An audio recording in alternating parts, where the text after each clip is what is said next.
새벽 5시 알람 소리가 울린다. 50대 중반의 김성호는 기계적으로 침대에서 일어나 세수를 하고 정장을 입는다.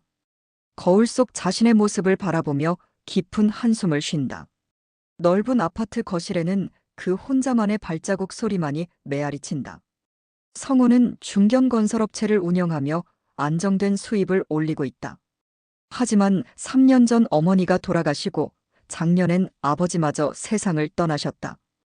유일한 혈육인 여동생 미영은 결혼 후 제주도로 이주해 연락도 뜸하다. 성호는 매일 같은 루틴을 반복한다. 아침 7시 출근, 저녁 9시 퇴근, 혼자 먹는 저녁 식사, 텔레비전을 보며 맥주 한 캔을 마시고 잠자리에 든다. 출장을 자주 나가는 이유도 집에 혼자 있기가 싫어서다. 부산, 대구, 광주를 오가며 현장을 점검하지만 호텔방에서 혼자 보내는 밤은 더욱 적막하다. 창밖을 바라보며 이렇게 살다가 죽는 건가 하는 생각이 든다. 술을 마셔도 일에 파묻혀도 채워지지 않는 공허함이 가슴을 짓누른다. 어느 날 아침 거울을 보니 얼굴이 많이 늙어 보인다. 뱃살도 늘었고 어깨도 굽었다. 건강검진에서도 당뇨 전 단계라는 진단을 받았다. 성호는 더 이상 이렇게 살 수 없다고 결심한다. 회사 근처 헬스장을 알아보기 시작했다. 직원들에게 추천을 받아 평판이 좋은 헬스장을 찾았다. 운동이라도 해야겠어. 성호는 중얼거리며 헬스장 등록을 위해 발걸음을 옮긴다. 그는 몰랐다. 이 선택이 자신의 인생을 완전히 바꿔놓을 거라는 것을. 헬스장 유리문을 밀고 들어서는 성호의 뒷모습이 석양에 길게 드리워진다. 새로운 시작이 될지 아니면 파멸의 서막이 될지 아무도 모른 채. 헬스장에 들어선 성호는 젊은이들 사이에서 어색함을 느낀다. 운동복도 어울리지 않고 기구 사용법도 모른다. 그때 밝은 목소리가 들린다. 안녕하세요. 처음 오셨나요? 28배 김지원 트레이너가 환한 미소로 다가온다. 그녀의 첫인상은 성호에게 충격이었다. 아름다운 외모는 물론이고 따뜻한 눈빛과 상냥한 말투가 오랫동안 메마른 성호의 마음을 적셨다. 네, 김성호라고 합니다. 운동은 처음이라서. 성호는 어린아이처럼 수줍게 말한다. 지원은 성호의 운동 목표를 묻고 맞춤형 프로그램을 짜준다. 운동하는 내내 곁에서 격려하고 응원해준다. 김 사장님, 정말 잘하고 계세요. 이 나이에 운동 시작하시는 분 중에 가장 열심히 하세요. 성호는 지원의 말 한마디 한마디에 가슴이 뛴다. 18살 나이 차이가 부담스럽지만 그녀와 함께 있는 시간이 하루 중 가장 행복하다. 지원은 성호가 힘들어할 때면 물을 가져다 주고 운동 후엔 단백질 음료도 챙겨준다. 며칠이 지나자 지원은 성호를 위해 도시락을 싸오기 시작했다. 김 사장님은 혼자 사시니까 제대로 못 드실 것 같아서요. 성호는 감동받는다. 이렇게 자신을 챙겨주는 사람이 있다는 것이 꿈만 같다. 성호는 지원에게 호감을 품고 있다는 것을 숨기지 못한다.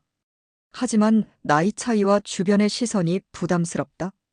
고백해야 할지 말아야 할지 고민에 빠진다. 밤마다 지원 생각에 잠 못 이루고 운동이 없는 날엔 하루 종일 허전하다. 마침내 성호는 용기를 내서 지원에게 식사를 제안한다. 지원은 기꺼이 승낙한다. 고급 레스토랑에서 마주 앉은 두 사람. 성호는 지원의 이야기에 경청하며 행복해한다.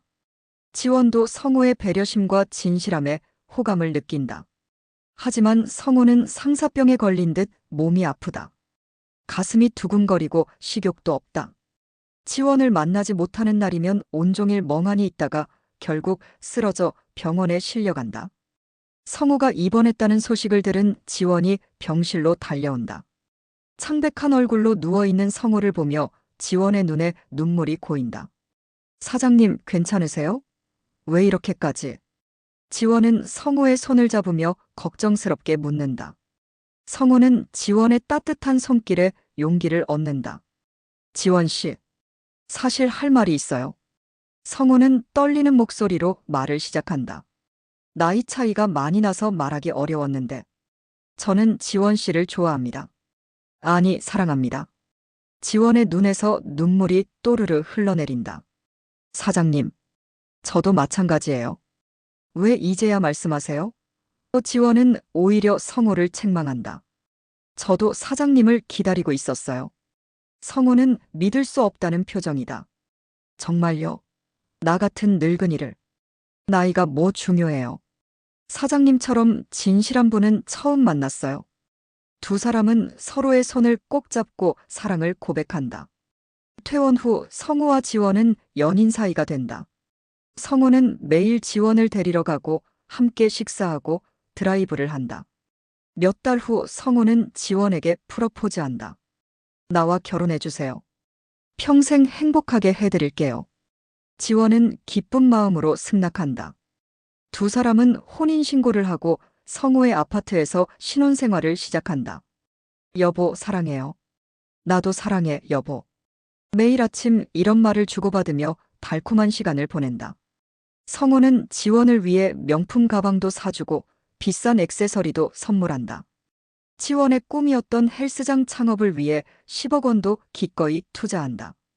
성우는 생애 처음으로 진정한 행복을 느낀다. 외로웠던 집이 따뜻한 보금자리가 되고 삶에 활력이 생긴다. 출장을 갈 때도 지원이 그리워 일찍 돌아오려고 한다. 지원 역시 성우를 극진히 보살피며 완벽한 아내 역할을 한다. 주변 사람들은 나이 차이를 걱정하지만 두 사람은 개의치 않는다. 진정한 사랑 앞에서 나이는 숫자에 불과하다고 믿는다. 성우는 지원과 함께라면 무엇이든 할 수 있을 것 같다. 부산 출장을 마친 성우는 지원이 보고 싶어 하루 일찍 서울로 돌아온다. 지원에게 깜짝 선물을 주려고 연락하지 않고 집으로 향한다. 택시에서 내려 집 근처를 걷는데 익숙한 뒷모습이 보인다. 지원이다. 하지만 옆에 낯선 남자가 있다. 두 사람은 다정하게 팔짱을 끼고 걷고 있다. 성우는 눈을 의심한다. 설마 하는 마음에 더 가까이 다가간다. 그 순간 충격적인 광경이 펼쳐진다. 지원이 그 남자와 길거리에서 키스하고 있는 것이다. 성우의 머릿속이 하얘진다. 다리에 힘이 빠져 비틀거린다. 여보. 성우가 다급히 지원을 부른다. 지원이 돌아보더니 차가운 표정으로 말한다. 회원님, 무슨 말씀이세요? 마치 남남처럼 대하는 지원의 태도에 성우는 더욱 당황한다. 옆에 있던 남자가 성우에게 다가와 소리친다. 아저씨, 내 여자친구한테 왜 그러세요? 나이 드신 분이 철없게. 성우는 말문이 막힌다. 지원아, 나야. 성우야. 당신 남편이잖아. 성우가 절규하지만 지원은 냉담하다. 저 사람 누구예요? 왜 저한테 이상한 소리를 하죠? 성우는 정신이 혼미하다. 분명히 함께 살고 있는 아내인데 왜 모른다고 하는 건가?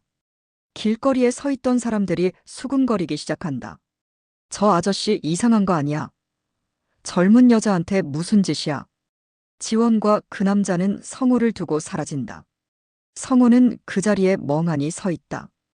꿈이었으면 좋겠다고 생각하지만 현실이다. 집에 돌아가니 지원의 짐은 모두 사라져 있다. 마치 처음부터 없었던 사람처럼. 성우는 밤새 지원에게 전화를 걸지만 받지 않는다. 문자를 보내도 답이 없다. 다음 날 아침 헬스장으로 찾아가지만 지원은 출근하지 않았다고 한다. 성우의 세상이 무너져 내린다. 도대체 뭔 일이 일어난 거야? 성우는 절망에 빠진다. 성우는 며칠째 지원을 찾아다닌다. 헬스장, 지원의 원룸, 자주 갔던 카페까지 모든 곳을 뒤진다. 하지만 지원은 마치 증발한 듯 어디에도 보이지 않는다. 일주일 후 지원이 헬스장에 출근했다는 소식을 듣고 성우는 달려간다. 지원을 보자마자 다가가서 손목을 잡는다. 지원아, 왜 이러는 거야? 우리 사이가 어떤 사이인데? 하지만 지원은 소리를 지르며 성우를 밀쳐낸다. 이 사람 뭐예요? 저한테 왜 이러세요? 주변 사람들이 모여든다. 지원은 헬스장 직원들에게 말한다. 이분이 계속 저를 괴롭혀요. 이상한 소리만 하고요. 헬스장 관장이 성우에게 다가온다. 김 사장님, 어떻게 된 일이에요? 성우는 억울하다고 항변한다. 지원이는 제 아내예요. 혼인신고도 했고요. 하지만 지원은 펄쩍 뛴다. 무슨 말씀이세요? 저 그런 적 없어요. 결국 지원이 경찰에 신고한다. 경찰서에서 성우는 조사를 받는다. 피해자가 스토킹과 성희롱을 당했다고 신고했습니다. 성우는 황당하다. 제가 뭘 잘못했나요? 제 아내인데요. 경찰은 고개를 젓는다. 혼인신고 기록을 확인해 봤는데 없습니다. 김성호 씨는 미혼으로 되어 있어요. 성우는 머리가 멍해진다. 분명히 혼인신고를 했는데 기록이 없다니. 그럴 리가 없어요. 구청에서 분명히 했는데요. 하지만 아무리 확인해도 기록은 없다. 경찰은 성우에게 경고한다. 더 이상 피해자에게 접근하면 처벌받을 수 있습니다. 성우는 무력감에 빠진다. 집으로 돌아와 지원과의 추억이 담긴 물건들을 찾아본다. 함께 찍은 사진, 선물 받은 액세서리들. 그때 문득 생각이 난다. 지원의 헬스장 창업 자금으로 10억 원을 보낸 일. 성우는 급히 통장을 확인한다. 분명히 지원명의 계좌로 송금했다. 이것만큼은 증거가 남아있을 것이다. 맞아. 이걸로 증명할 수 있어. 성우는 희망을 품는다. 하지만 곧 더 큰 충격이 기다리고 있다는 것을 모른 채 성우는 은행으로 달려가 송금 기록을 확인한다. 분명히 지원명의 계좌로 10억 원을 보낸 기록이 있다. 이것으로 증명할 수 있어. 성우는 안도한다. 하지만 지원의 계좌를 추적해보니 이상한 점을 발견한다. 10억 원이 입금된 지 하루 만에 전액이 출금되어 있다. 그것도 지원이 직접 찾은 게 아니라 다른 사람이 출금했다. 성우는 은행 직원에게 출금자를 확인해달라고 요청한다. 개인정보라서 알려드릴 수 없지만 법적 절차를 밟으시면 가능합니다. 성우는 변호사를 찾아가 상담을 받는다. 변호사는 사기 가능성이 높다고 판단하고 법적 조치를 취하기로 한다. 며칠 후 수사기관을 통해 출금자가 누구인지 알게 된다. 충격적이게도 출금자는 성우의 여동생 미영의 친구 박수진이었다. 성우는 믿을 수 없다는 표정으로 서류를 본다. 왜 미영의 친구가 지원의 계좌에서 돈을 출금했을까? 성우는 급히 제주도로 내려가 미영을 만난다. 미영아, 수진이라는 친구가 있지? 내 돈이 그 사람 계좌로 들어갔어. 미영은 당황한 표정을 짓는다. 오빠, 무슨 소리예요? 수진 언니가 왜? 하지만 미영의 표정에서 뭔가 숨기는 것을 느낀다. 성우는 다그친다. 정직하게 말해. 뭔가 알고 있잖아. 결국 미영이 모든 것을 털어놓는다. 수진이 지원과 공모해서 성우를 속였다는 것이다. 지원은 수진의 소개로 성우에게 접근했고 수진은 돈을 빼돌리는 역할을 했다. 그런데 미영아, 넌 어떻게 이걸 알았어? 성우의 질문에 미영은 고개를 숙인다. 오빠, 미안해요. 사실은 저도. 미영이 털어놓는 진실은 더욱 충격적이다. 미영 역시 이 음모에 가담했다는 것이다. 오빠의 재산을 빼앗기 위해 수진과 지원을 이용했다는 사실이 드러난다. 넌 내 동생이잖아. 왜? 성우는 절망한다. 믿었던 여동생까지 자신을 배신했다는 사실에 무너진다. 가족도 사랑도 모든 것이 거짓이었다. 성우는 그제야 모든 퍼즐이 맞춰짐을 깨닫는다. 지원의 접근부터 결혼, 그리고 배신까지 모든 것이 계획된 일이었다. 진실이 드러나기 시작한다. 수사기관의 조사 결과 더욱 충격적인 사실들이 밝혀진다. 지원에게는 5년 넘게 교제해온 진짜 남자친구가 있었다. 성우가 길거리에서 목격한 바로 그 남자였다. 지원과 그 남자는 사실상 부부나 다름없이 동거하고 있었다. 성우와의 결혼 생활은 모두 연기였다. 성우가 출장 갈 때면 진짜 남자친구와 함께 시간을 보냈던 것이다. 더 충격적인 것은 지원이 이미 결혼한 상태라는 사실이다. 5년 전에 그 남자와 혼인신고를 했지만 숨기고 있었다. 성우와의 혼인신고는 위조된 서류로 이루어진 가짜였다. 성우는 변호사와 함께 지원의 과거를 조사한다. 지원은 이전에도 중년 남성들을 상대로 비슷한 사기를 친 전과가 있었다. 헬스장 트레이너로 일하며 외로운 남성들을 유혹해 돈을 뜯어내는 것이 그녀의 수법이었다. 저도 당했어요. 지원의 전 피해자가 증언한다. 처음엔 너무 친절하고 사랑스러워서 정말 사랑한다고 믿었죠. 결혼까지 했다고 생각했는데 비슷한 피해자가 여러 명 더 있었다. 지원의 진짜 남자친구 역시 공범이었다. 그는 지원이 벌어온 돈으로 사업을 하며 호화로운 생활을 하고 있었다. 두 사람은 성호의 돈으로 아파트까지 샀다.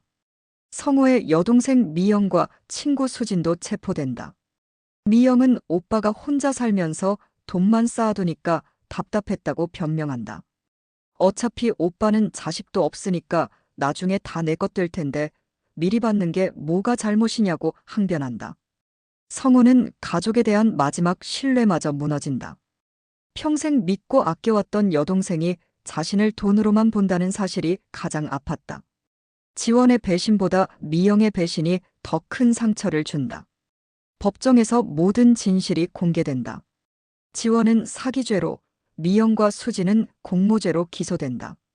성호는 증인으로 출석해 자신이 당한 피해를 증언한다. 하지만 이미 사라진 돈과 시간, 그리고 상처받은 마음은 돌아오지 않는다. 법정에서 지원이 마지막 변론을 한다. 저는 처음엔 정말 김성호 씨를 좋아했어요. 하지만 상황이 복잡해져서 지원의 변명을 들으며 성호는 허탈한 웃음을 짓는다. 판사는 지원에게 징역 3년을 선고한다. 미영과 수진에게는 각각 징역 2년이 선고된다. 성호는 법정을 나서며 깊은 한숨을 쉰다. 처벌을 받는다고 해서 상처가 치유되는 것은 아니다. 성호는 집으로 돌아와 모든 것을 정리하기 시작한다. 지원과의 추억이 담긴 물건들을 모두 버린다. 사진도 선물도 모든 것을 쓰레기통에 넣는다. 며칠 후 성호는 큰 결정을 내린다. 남은 재산을 모두 사회에 기부하기로 한 것이다. 돈 때문에 이런 일이 생겼으니 아예 없애버리자. 성호는 고아원과 양로원에 전 재산을 기부한다. 회사도 직원들에게 넘겨준다. 나는 이제 떠날 거야. 여러분들이 잘 운영해 주길 바라. 직원들은 갑작스런 결정에 놀라지만 성호의 의지를 꺾을 수 없다. 성호는 작은 배낭 하나만 들고 시골로 향한다. 강원도 깊은 산골 마을에 조그만 전셋집을 얻는다. 텔레비전도 없고 인터넷도 안 되는 조용한 곳이다. 산책을 하며 자연을 바라본다. 새들이 지저귀고 바람이 나뭇잎을 흔든다. 처음으로 마음이 평온해진다. 이제야 진짜 자유로워진 것 같아. 성호는 중얼거린다. 마을 사람들과도 조금씩 친해진다. 이름도 묻지 않고 과거도 궁금해하지 않는다. 그저 서울에서 온 아저씨로 불릴 뿐이다. 성호는 이런 관계가 편하다. 저녁 노을을 바라보며 성호는 독백한다. 돈도 명예도 사랑도 다 잃었지만 이상하게 마음이 가벼워졌어. 그동안 내가 진짜 원했던 건 이런 평온함이었을지도 모르겠어. 성호는 이제 과거를 뒤돌아보지 않기로 다짐한다. 배신당한 아픔도 잃어버린 돈에 대한 후회도 모두 내려놓는다. 새로운 시작이다. 아무것도 없지만 모든 것을 가진 기분이다. 자유로운 영혼으로 다시 태어난 성호의 얼굴에 평화로운 미소가 번진다.